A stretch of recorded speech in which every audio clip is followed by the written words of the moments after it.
Sortez, oh, sortez les Ivoiriens. Tidiane Thiam, il a mis dedans. Il dit, il veut plus d'air. Il est rentré en brousse. Depuis qu'il est parti rester à Paris, là.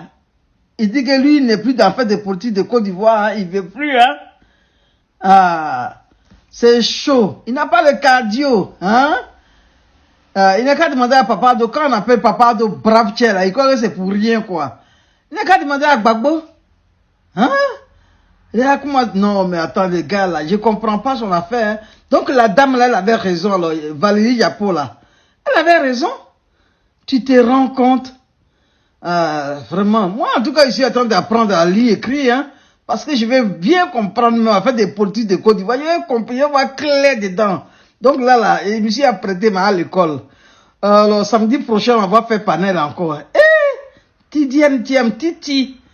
Ça là, ces supporters sont dégoûtés là-bas. Et puis les Sénégalais qui viennent se mêler d'affaires de politique là, de Côte d'Ivoire.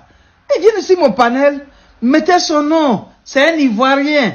Comme si on leur a dit qu'il n'est pas Ivoirien. On n'a pas dit qu'il n'est pas Ivoirien, c'est un Ivoirien.